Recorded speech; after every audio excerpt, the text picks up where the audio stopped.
This, the day that was only thought to be a dream, or a wish that simply would not come true. It's finally here. It has been 6 long, arduous years, and here we are.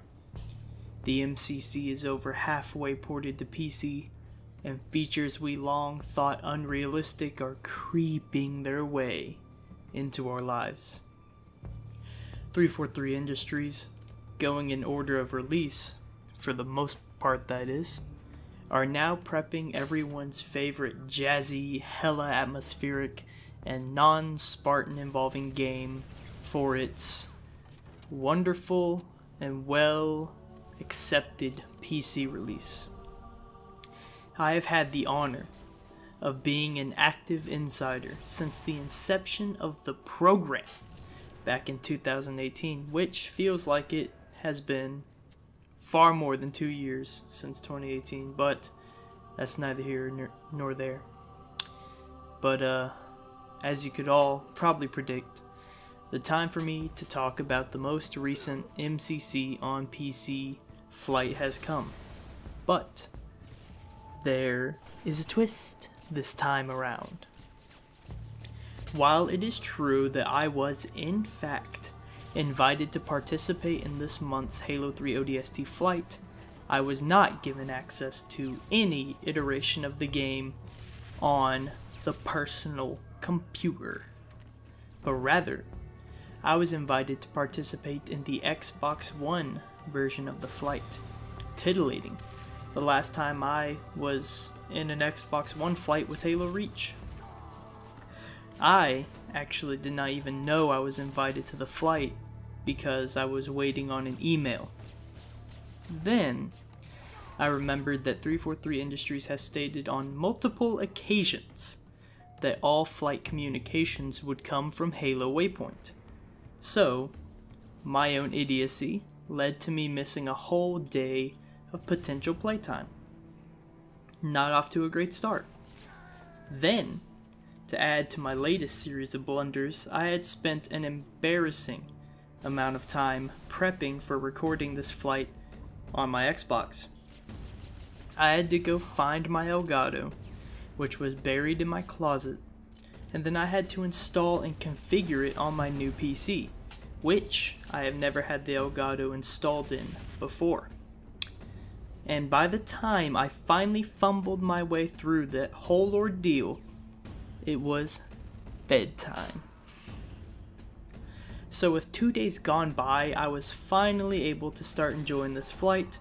Then I came to understand how absolutely dreadful it is to go from 1440p at 144 Hz with a mouse and keyboard to 1080p at 60 Hz, or sometimes less, to add even more obstacles to my potential enjoyment.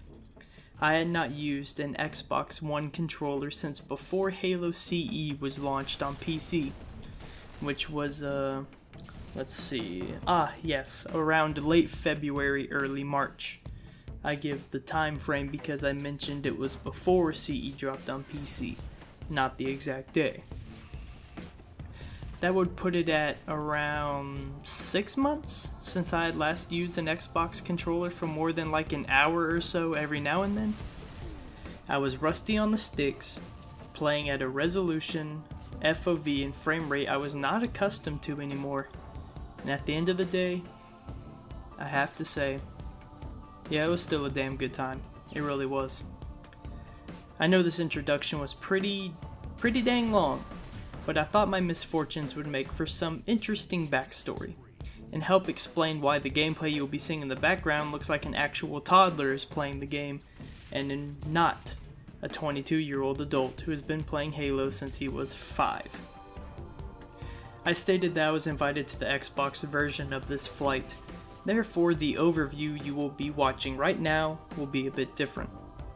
I usually dedicate a bit of time to talking about how the game in question's campaign performed, and how the game overall performed on PC. But since I am not on PC, and ODST has been available on Xbox since 2014, I think it would be quite redundant to talk about those things. So, I will only be going over the new, shiny, fun things, like Firefight, both customs and match-made, and the coveted Halo 3 hit registration and customization update. So hey, let us jump feet first into this overview, and try not to eat a gravity hammer blade right in the lung. As Halo 3 was the introduction of Forge to the mainstream audience, Halo 3 ODST was the introduction to the fan favorite mode, Firefight. I mean, what isn't fun about fending off a never-ending flow of increasingly difficult enemies who want nothing more than to mount your fancy helmet, and probably your head as well, on their mantles as a conversation piece.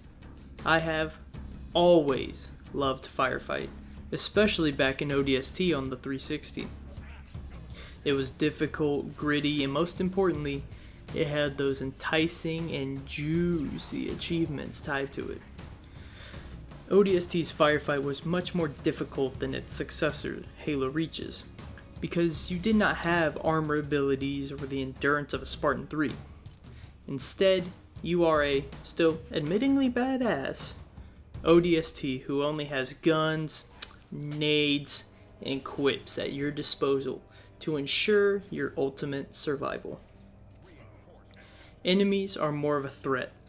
Things such as a hammer chieftain will instill fear in even the most battle-hardened Marines, where they don't so much in the larger-than-life Spartans, but that's not what we're talking about. We're talking about Marines. Speaking of battle-hardened Marines, I remember being so bummed that I was not able to pre-order ODST, so I never got access to Sergeant Johnson as a Firefight character. But now, with MCC, all I have to do, most likely, is crank out a few challenges and get some of those unlock tokens there, and in-game purchase the man, the myth, the legend. Way easier, requires no IRL currency, thank you very much. The cosmetics that were available for Halo 3 ODST consisted of a standard and helmetless version of each of the main ODSTs of Alpha 9, and of course the charismatic ladies man himself, Sergeant Avery Johnson, as well as your typical assortment of nameplates and all that, but skins, that's the cool part, skins, Firefight skins. One nameplate in particular was what seemed to be a police light bar like on the top of their cars, you know? Well, it was removed by 343 Industries given the current socio-political climate in the United States, and the whole world for that matter. Some people were really upset by this. Whether it was because they cared about the nameplate or not, it seems kind of minute in the grand scheme of things. I didn't really care that they removed the nameplate, as I will probably always use my 343 Fire Unicorn until I maybe acquire a rare nameplate later in my career. I've been eyeballing that Halo MVP nameplate ever since the first flights back in 2018, whenever all the people who got to play a lot got their names shouted out. Anyways, sadly, I feel I am no closer to obtaining it though. 343 Industries also added new variants to both Buck and Romeo, in the form of bug-splattered Buck, who has drone juice and grossness all over him, and injured Romeo, who is currently recovering from taking a gravity hammer blade and busted-ass sniper rifle right in the lung. Not easy to recover from. For some reason, the bug-splattered and injured variants remained locked for me even after I used the 50 free unlock tokens granted to everyone to unlock everything that was available in the Season 3 flight. That was a bummer, as I planned on using those variants for some screenshots, but whatever, I just dealt with it by crying in the shower and submitting a ticket on the Halo Insider support page. Just doing my duty. The flight offerings for Firefight matchmaking are essentially identical to that which is found in Halo Reach's matchmade Firefight. You have the choice between Firefight Limited and Firefight Arcade. Firefight Limited is the mode that all the real beasts be playing. You have limited ammo, limited power weapons, the basic starting weapons such as the automag and silenced SMG, limited lives, and the daunting task of keeping those blasted Covenant at bay. Firefight Arcade, on the other hand, is more laid back, usually with specific rule sets, enemies, and a token power weapon such as laser and rockets and sprockets, and brute shots and regenerating grenades in nade fight. I had no issues connecting to the dedicated servers, which is to be expected because I lucked out and happened to live in the central United States, where I have a pretty solid connection to every US server that 343 Industries operates or uses. Even when on Wi-Fi as opposed to direct Ethernet, I still get them good pings. There were not too many noticeable bugs that I experienced personally, except for the known issue where grenades were hurled an impressive 3 feet in front of the player when thrown during a match-made Firefight game, and in-game emblems being randomly generated rather than being the ones the player specifically has selected. These were later fixed up when an updated flight build was dropped for the last weekend of the flight. This weekend of playing the updated build was later extended to a whole extra week, with another updated flight build dropping for the final weekend of the extension. However, I did not get to enjoy this extension or the final flight build of the flight for reasons I will touch on later. An issue that was not fixed when the first updated flight build dropped were the godforsaken stealth suicide grunts. The issue can be summed up as suicide grunts not having grenades in their hands and being dead silent. They just look like your typical fleeing grunt until they run into you and you randomly lose most of your stamina, or even worse, your life. On my first game of match-made Firefight, we had no spare lives and I somehow managed to survive until the very last round, but I was killed while I was responding to a text message from those blasted stealth suicide grunts. I proceeded to be bamboozled by them multiple times in the games since that first encounter. Overall, match-made Firefight felt really good, both gameplay and connection-wise, and will be a much appreciated addition to the MCC. Custom Firefight was also a new fun little feature tested during the flight. While the customization options were not near as in-depth as Reach's Firefight, you were able to change things like health, gravity, speed, change what weapons are on the map, starting weapons, all that good stuff. The only thing you cannot do, that I wish you could, was change what enemies spawn during any given wave. You know, like Halo Reach's custom Firefight. However, it is still really badass to be able to customize my own Firefight experience in ODST's unforgiving Firefight environment. This, alongside match-made Firefight, will only amplify the fun factor and increase the length of my shit to mess with list for MCC once it drops. Now that I have divulged everything I felt was worth saying regarding ODST during this flight, why don't we talk about the PvP experience and the new things that were tested for the tried and true multiplayer giant that is Halo 3's competitive multiplayer. Oh boy, where do I begin? Well, I think it would only be fitting to entice you with the visual aspects of Halo 3, as humans tend to judge things based on visuals first and foremost. While not having as many customization options as CE got with its new Season 2 content, we still got some skins for weapons such as the Workhorse Battle Rifle, the pre-melee lead spitting assault rifle, and the rather useless but still fun to run around with Magnum. These skins look cool and quite unique. The Magnum and assault rifle came with your standard crusty rusty, gold plated, and others. The battle rifle got the seemingly obligatory nod to Jurassic Park skin, which was my favorite, among other not so memorable skins. There were no vehicle skins, but we did get a few fancy visor colors. If you follow me on Twitter, you would have seen some of the screenshots I took using Halo 3's enhanced customization. And while some view it as unnecessary or are indifferent to it, I think it is a cool addition with a lot of potential for screenshots or identifying that annoying son of a bitch that keeps smacking you across the floor every time you get into a gunfight with them. With that window shopping out of the way, let's head into the shop and see what is actually in that beautiful glass case. That wonderful, beautiful hit registration update. So dreamy. I cannot say I know exactly what was changed on a technical level, but I can say that Halo 3 feels far better with this hit registration update than it has basically since MCC launched back in 2014.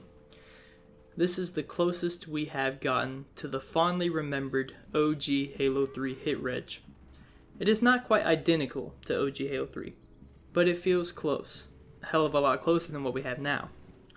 Some have argued that this hit registration update makes Halo 3 feel more like a hit scan game than it should, or has in the past. Like, more akin to Halo 2, which isn't technically hit scan, but pretty damn close with its projectile speeds, rather than OG Halo 3. I do not really see it this way, due in part to the fact that it's been years since I have played OG Halo 3 not on LAN, but also because, as was noted by Mint Blitz's comparison video, this new hit registration is actually less forgiving than OG Halo 3. There's less like bullet magnetism or something like that. I don't remember. I've slept since I've seen the video, so that's that. From my perspective, this hit registration update feels really good and really highlights how bad I've devolved when using a controller. I'm just going to say right now, not everyone is going to be happy with this change. But I think overall it is a positive change, and will probably lead to people feeling less cheated out of kills than the old hit registration model did. As a matter of fact, I showed some gameplay of a match of Team Slayer on Guardian in my last video. That gameplay was a custom game with my friends, and you may or may not have been able to tell in the video that there were a few times where I felt like the hit registration was hoeing me, especially when it came to melees that should have been trades at least, but simply weren't, or getting hella bloodshots with the sniper and battle rifle, etc. If this hit registration update is as good as it felt in the flight, we will hopefully be seeing less of these issues in the future. But again, we won't really know until we get our hands on it for an extended period of time. Well, that sums up pretty much everything worth saying in regards to this flight with Halo 3. I mean, there was nothing else major that really happened. So, I think it is about time we wrap this up, package it, slap a label on it, and ship it out to the great void. Onward to the conclusion.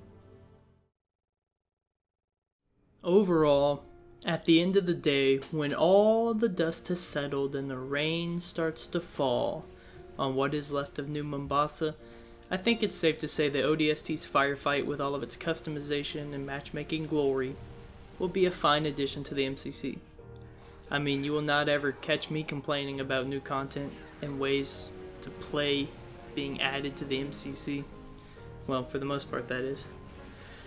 Regarding Halo 3's hit registration, it feels both more punishing and rewarding, as less emphasis is put on what can essentially be classified as RNG. It felt good, responsive, and most importantly, accurate to what was happening for all clients involved in the match connected to the server.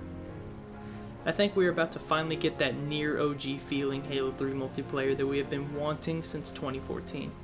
And I'm happy and honored to say that I was one of the literal thousands of people who got to test it out. I am excited to be able to experience what I fumbled through on Xbox, on my preferred platform, whenever the game does go gold for a retail release. I mentioned earlier in the video that I was unable to play the Final Flight build and got barely any playtime during the extension. Well, allow me to explain why here. Right at the beginning of the flight, Nvidia released a graphics driver update. And this update is the stem of all issues I had during the week of the extension. The update itself somehow tanked my rig's performance in various games, Modern Warfare 2019 being the main game, I felt like I was playing it on a dial-up modem. I was getting like 2 frames, actually more literally like 30 frames, when before the update I was getting over 100, but this performance tank also extended to OBS. My GPU was unable to encode or render any game recording on pretty much any setting without lag and massive frame drops. It took me a combined 4 days to troubleshoot, solve, and test my solutions before I concluded that the issue and all of its causes were solved. And no, simply rolling back the driver did not magically solve everything. I had to go fix a bunch of other stuff that I guess the driver messed up or something. I still don't know the root cause of every single thing, but I have it fixed to where I can record and play games and everything again, so that's all that matters. Then, on top of all that, I had work and a family member that passed away during that week. So, long story short, I had like no time to play and record the flight. I am happy that I was at least able to record some footage during the first week of the flight and had a chance to play on and off enough to give feedback and report the issues I came across. So, with that explanation out of the way and everything else bundled up, I think it's safe to say we are done here. If you guys enjoyed this video, please leave a like, comment, and subscribe. I want to hear what you all thought of this flight and the things that were tested. So, let's have a discussion in the comments. If you have not already, do not forget to follow me on social media, as that is where I am most active with the community. I know everyone thinks Halo Twitter is essentially a toxic cesspool of drama, but not everyone on there is bad, I promise. Also, I have not really explored setting up other social media for the channel quite yet, so that's that. Anyways, I hope you all enjoyed the video, and I will catch you in the next one. Peace.